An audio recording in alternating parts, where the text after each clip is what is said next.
بسم الله الرحمن الرحيم قل أعوذ برب الناس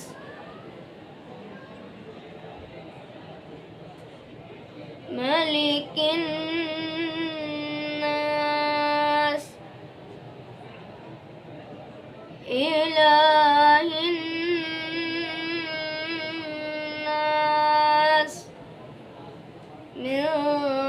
شر الوسواس